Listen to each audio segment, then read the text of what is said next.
Hello everybody, hello Jaiva Nation. Oh man, it's a beautiful day today. It's Tuesday here in Houston. Thank you very much for being here. As you can know that today we are discussing Law 3, Jaiva Law 3, which is the number of athletes, all right, in Jaiva game. This is not about any sporting code, but the number one dance sport game in the world, all right. So I am going to actually give you the number of participants that are allowed in the game. That will actually show you that we are interested in making sure that dancers, DJ, drummers, marimba players, they've got their own professional sport that actually takes them seriously and wants to give them full-time employment. All right, here with our DJs, they don't work on Saturdays only or when they are called.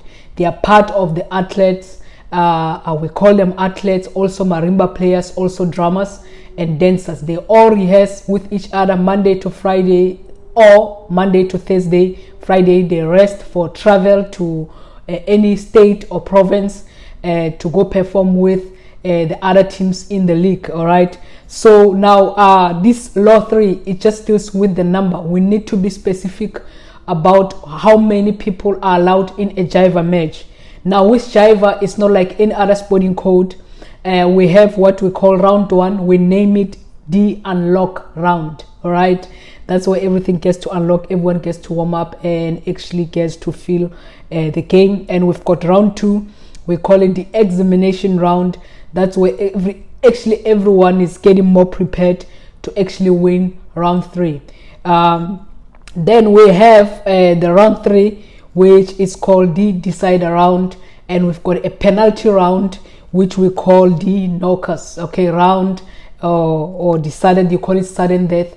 That's our penalty round. Usually you'll not find it in a league format, but you will find it in a tournament format, because in the league format we actually allow an outcome or a result of draw or lose and win, so we don't have problem with actually allowing a draw or a lose, but specifically usually the knocker round or the sudden death round is unlocked when there is a draw in a tournament, but in a league format there is no problem if each team actually gets to draw or getting a draw results. All right, so now today I'm not going to take you through the rounds, but I just wanted to understand that we actually decide the number of athletes based on the number of rounds that we have. All right, so just to be clear that in Jaiva is a team sport. We don't have a situation where one dancer gets in a ground and dance alone. So basically in round 1 we have came up with a rough round. We know anything that we need substitutions and we need starting lineup for each round. All right, that is part of job creation. When we invent, we don't try to invent or take people out of jobs. We still need people to actually able to play a meaningful role in this industry as a form of professional Jaiva athletes. All right, so in round 1 we have 12 athletes. 10 gets into the ground, 2 are substitute, and another 2, which is 14 in total, are DJs, or it can be a DJ and a drummer. All right, so you must also understand in the round 2 we have a maximum round of 6 athletes and 2 substitute, which makes them 8. We can add even a musician, a DJ or a drummer there. It can go as far as 9 per team. That is round 1.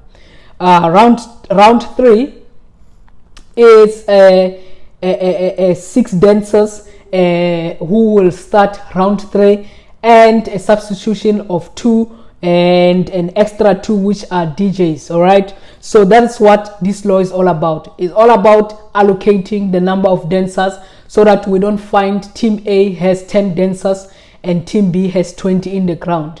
Why we actually have to put a number to each team for each round is because we have a ground that actually require a certain number of people to make sure that we can give the observer as the manager of the game, to actually able to manage and run the game successfully.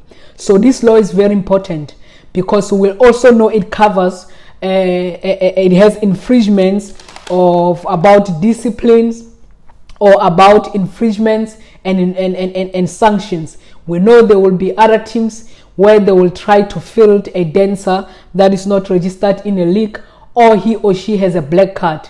In Jaiva, we have what we call a black card, not a red card. A red card to us, it's warning. We actually use these colors how we use them in real life. We were trying to be more practical with you. Red means warning, and the black color means you are out. It's like the red card in many other sporting code. So that's basically what we have. Dancers are very important in this game, and that is why we have what you call a club. You must understand, when we talk about a club, there's a club and there's a team. A club is an association, is the umbrella. Then within the club there are teams. That's why you will find out there is a professional team within a club, and there is a under 12, under 15, or under 7, or whatever, according to the age groups. So the club is an umbrella. That is why we actually work directly as an industry with clubs, so clubs can hire athletes. All right, they can also open their own academies. So basically this law is about athletes. When we talk about athletes, we're meaning dancers, DJs, drummers, and marimba player. In future, maybe we might feel to add another form type of a musician on the group, but for now, on this spot, but for now, this is what we have, is dancers, DJs, drummers, and marimba players. So we hope that dancers are excited that they are included as part of the athletes or performers, and also drummers and marimba players. When we were designing the game, actually put you, or I actually thought of you to include you, because I know most marimba players, they don't have a lot of gigs.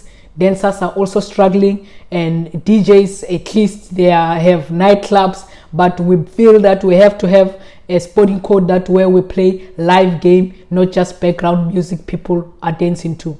All right, so thank you very much for being here. I hope you'll be excited when you hear this law. It's number 3 in the laws of the game books, Jaiva laws of the game books. Don't worry if some of the things you don't understand, you will actually get to grasp them properly when you actually take one of our online courses. Thank you very much for being here. I hope this was very helpful. Hey, tada.